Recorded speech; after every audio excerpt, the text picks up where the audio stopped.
Good morning. Students good morning. आज का हमारा जो टॉपिक है वो है ऑरिजिन ऑफ एटॉमिक मैग्नेटिज्म, परमाणु चुंबकत्व का उद्भव। ये हमारा टॉपिक है origin of atomic magnetism, BSc part third के paper third solid state physics के यूनिट फोर्थ से हमने ये टॉपिक लिया है। इसके बारे में हम पढ़ेंगे। BSc part third paper third के यूनिट फोर्थ से ये टॉपिक लिया है, परमाणु चुंबकत्व का उद्भव, ऑरिजिन ऑफ एटॉमिक मैग्नेटिज्म क्या होता है। पदार्थों में चुंबकत्व के जो सोर्स होते हैं उनको तीन प्रकार से हम डिवाइड कर सकते हैं। उनमें तीन प्रकार की गतियाँ होती हैं। फर्स्ट है परमाणुओं में इलेक्ट्रॉनों की कक्षीय गति यानी orbital motion of electrons in atoms. Second spin motion होती है। थर्ड होती है स्पिन मोशन ऑफ न्यूक्लियॉन्स यानी परमाणुओं के नाभिक में न्यूक्लियनों की प्रचक्रण गति। मेनली हम ऑर्बिटल मोशन और स्पिन मोशन को लेते हैं मैग्नेटिज्म का उद्भव में। स्पिन मोशन ऑफ न्यूक्लियॉन्स जो है उसके कारण जो मैग्नेटिक मोमेंटम है वो लगभग 2000 गुना कम होता है। इसलिए हम स्थूल रूप से पदार्थों में चुंबकीय गुणों का सोर्स परमाणु में इलेक्ट्रॉनों की कक्षीय और प्रचक्रण गति यानी ऑर्बिटल एंड स्पिन मोशन को ही हम मान सकते हैं कि ऑर्बिटल एंड स्पिन मोशन के कारण ही चुंबकीय आघूर्ण उत्पन्न होता है।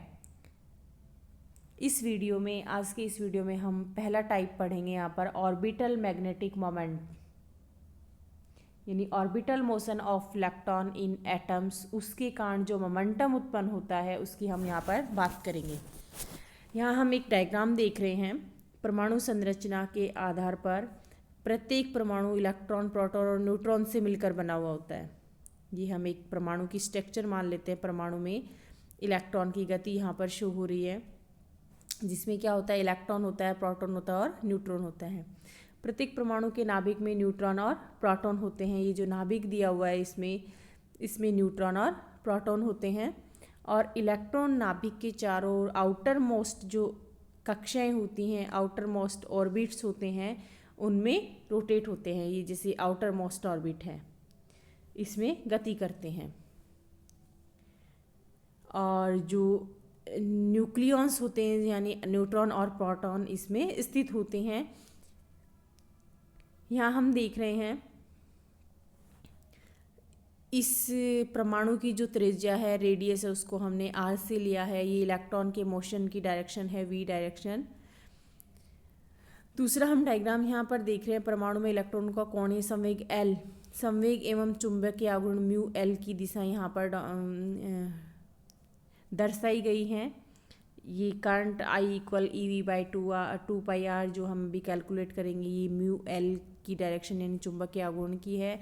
और ये संवेग की डायरेक्शन है, कोणीय संवेग की। ये हमने देखा ही इलेक्ट्रॉन के मोशन की डायरेक्शन है। ये वीडियो हमने देख लिया है, ये स्लाइड हमने देखी है जिसमें हमने दो डायग्राम देखे हैं। अब हम बात करते हैं इसके मोशन की। माना परमाणु में एक इलेक्ट्रॉन नाभिक के चारों ओर r त्रिज्या के वर्ताकार कक्ष में नियत वेग से परिभ्रमण करता है। कांस्टेंट वेलोसिटी से वो चक्कर लगाता है उसकी। नाभिक कण भी अपने एक्स में घूर्णन करते हैं, परंतु इनके द्रव्यमान इलेक्ट्रॉन की तुलना में अपेक्षाकृत बहुत अधिक होते हैं। इसलिए नाभिक के कणों की गति को नगण्य माना जा सकता है, यानी न्यूट्रॉन और प्रोटॉन को हम नेग्लेक्ट मान सकते हैं। परिभ्रमण करता हुआ इलेक्ट्रॉन कक्ष में विपरीत दिशा में वृत्तीय धारा उत्पन्न करता है। चूँकि इलेक्ट्रॉन पर जो है नेगेटिव चार्ज पाया जाता है तो वह अपनी डायरेक्शन के अपोजिट डायरेक्शन में करंट उत्पन्न करता है। करंट I इक्वल में E/T यानी इलेक्ट्रॉन का चार्ज है, आवेश बटा समय होता है धारा यानी -E/T, जहाँ T इलेक्ट्रॉन की गति का आवर्तकाल है, टाइम पीरियड है। टाइम पीरियड को हम यहाँ से लिख सकते हैं T इक्वल वेग इक्वल दूरी बटे समय से। दूरी बटे समय से T इक्वल हम लिखेंगे दूरी बटे वेग। दूरी एक वर्ताकार पथ को पूरा करने में जो दूरी तय की जाती है एक साइकिल के लिए होती है 2 पाई R। यानी ये होगी 2πr/v। ये हमने लिखा है time period equal 2πr/v। And जो ये हमारी इक्वेशन है इसको हम इक्वेशन 1 मान लें, इसको हम इक्वेशन 2 मान लें। इक्वेशन 1 एंड 2 से इक्वेशन 3 हमें प्राप्त होती है। इसमें हम t की वैल्यू रखेंगे, यानी e। इक्वेशन 1 में हम t की वैल्यू रखना चाहते हैं तो i इक्वल में -e/t की वैल्यू 2πr/v। v जो अपॉन में ये ऊपर चला जाएगा, ना इक्वेशन होगी हमारे पास i इक्वल -ev/2πr। ये इक्वेशन हमारी 3 है। यहाँ पर नेगेटिव साइन ये डिनोट करता है कि धारा की जो दिशा इलेक्ट्रॉन की गति के विपरीत होती है। क्योंकि हम देखते हैं कि आवेश जो है वो वेक्टर क्वांटिटी नहीं है, तो आई की जो दिशा है वो वेलोसिटी पर डिपेंड कर रही है, यानी ये इसके जस्ट अपोजिट होती है। वृत्तीय धारा एक चुंबकीय ध्रुव के समान व्यवहार करती है, जिसका चुंबकीय आघूर्ण μL इक्वल में I/A। ये मैग्नेटिक मोमेंटम की डेफिनेशन से दिया जा सकता है कि जो करंट और एरिया है उसका मल्टीपल मैग्नेटिक मोमेंट कहलाता है, जिसे हम m से लिखते हैं। चूँकि ये इलेक्ट्रॉन के लिए इसलिए हम इसे म्यू से लिखेंगे। L यहाँ पर रोटेशन वाली मोशन के लिए है, अतः ये μL से लिखा जाएगा। चुंबकीय आघूर्ण I/A। I की वैल्यू हम इस इक्वेशन से रख सकते हैं, जो कि हमने इक्वेशन 3 मानी है। इक्वेशन 3 है हमारी -ev/2πr। इसे अगर हम I की वैल्यु रख देते हैं और A πr² यानी वर्त का क्षेत्रफल है, तो ये हम पाते हैं यहाँ से μL इक्वल में -ev/2। पाई से पाई को कैंसिल कर देंगे, r से एक r कैंसिल हो जाएगा, तो μL इक्वल में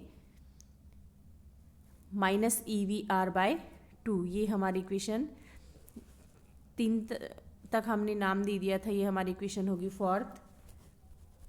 इक्वेशन 4th। अब हम आगे बात करते हैं कि चूंकि अगर हम यहाँ कोणीय संवेग की बात करते हैं, अभी हमने देखा कि μL इक्वल में -ev/2।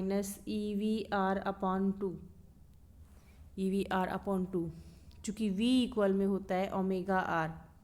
रेखीय और कोणीय जो गतियां हैं एक दूसरे से रिलेशन में रखती हैं, यानी v इक्वल में ω/r। इसमें अब v की वैल्यू पुट कर देते हैं हम, तो ये होगा e ω/r/2 ω/r²/2। μL equal में ev/r²/2।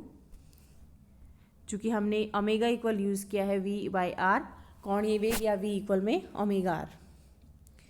रिजल्टेंट हमने इसमें काम लिया है। वर्तीय धाराओं के लिए दाईं हथेली के नियम से right hand palm rule for circular currents से चुंबकीय आघूर्ण की दिशा कक्षक के तल के लंबवत नीचे की ओर होगी, डाउनवर्ड होगी। जो कि हमने डायग्राम देखा था, यहाँ पर धारा की जो दिशा है वो नीचे की ओर डाउनवर्ड होगी। I इक्वल में ev/2πr और μL की दिशा ये लंबवत होगी। μL की दिशा कक्षा के तल के लंबवत नीचे की ओर होगी।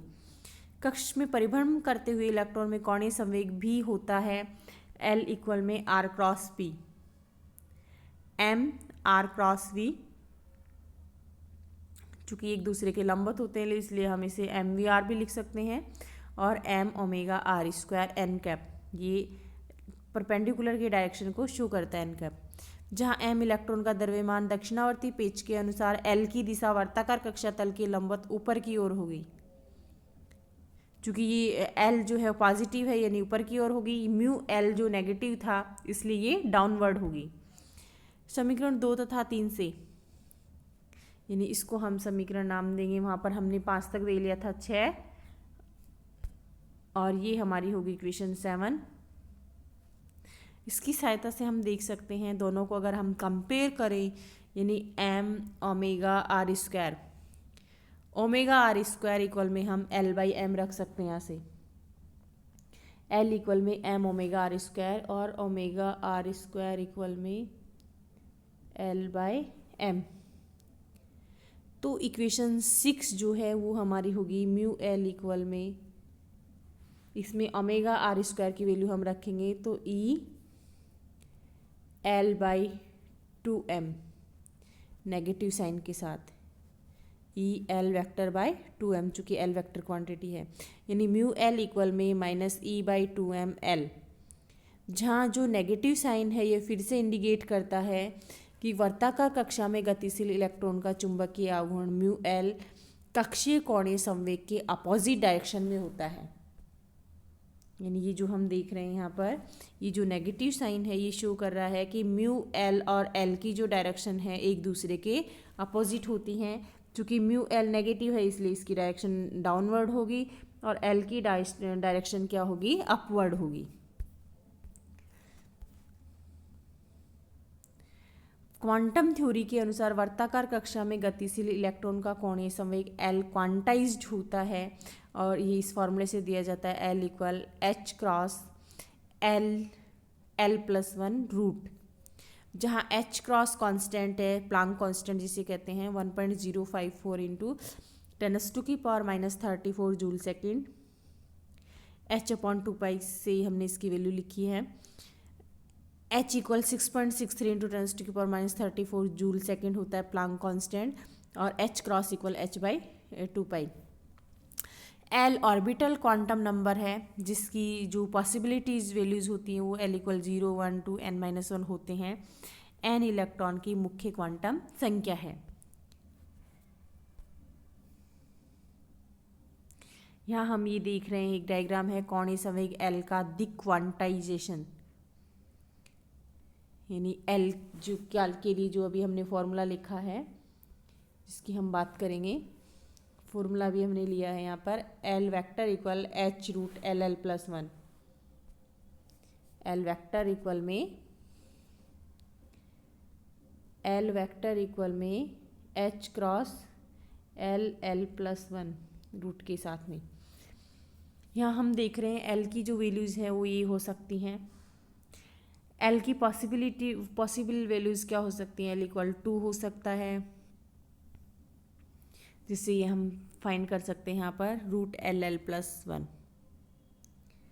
m1 भी हो सकता है, -1 भी हो सकता है, m1 -2 भी हो सकता है और +2 भी हो सकता है। इसके लिए वैल्यूज़ हमने देखी यहाँ पर।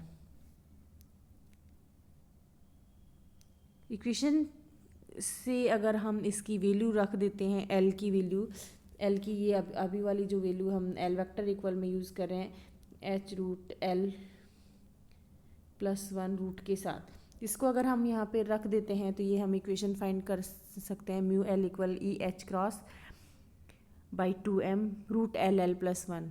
किसी विशिष्ट दिशा के सापेक्ष इलेक्ट्रॉन के कक्षीय कोणीय संवेग का अभिविन्यास भी क्वांटाइज्ड होता है। इसके स्पेस क्वांटाइजेशन कहते हैं इसे।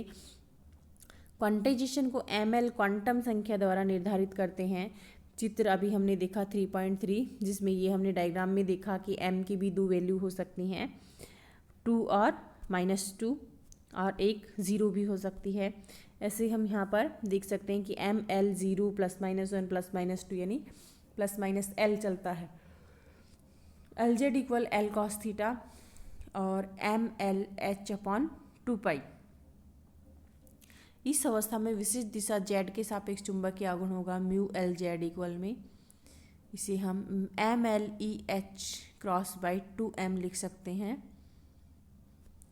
इक्वेशन 6 और 7 यानी ये इक्वेशन जो हमने लिखी है वो, और ये इक्वेशन हमारी से स्पष्ट होता है कि चुंबकीय आघूर्ण EH क्रॉस अपॉन 2m के गुणज के बराबर होता है, गुणज के बराबर होता है। राशि EH क्रॉस बाई 2m को बोर मैग्नेटॉन कहते हैं।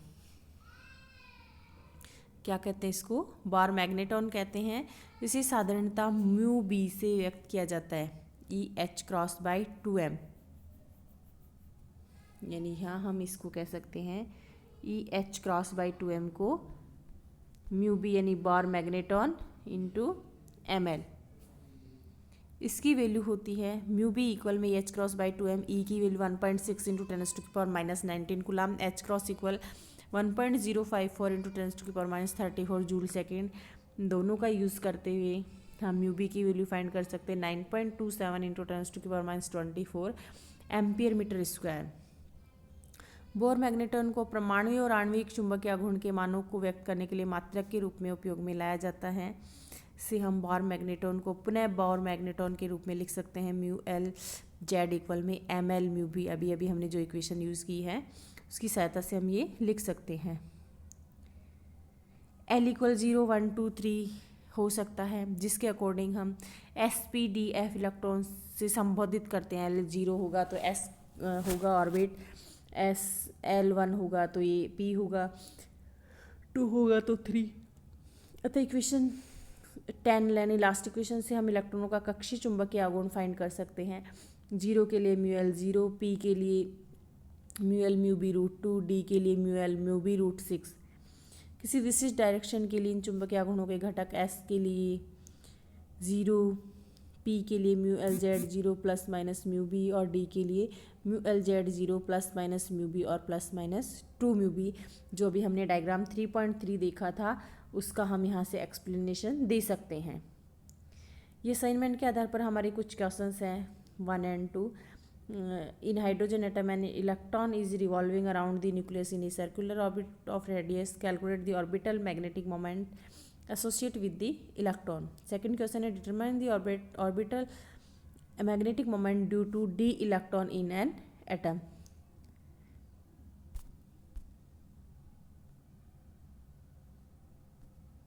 Thank you.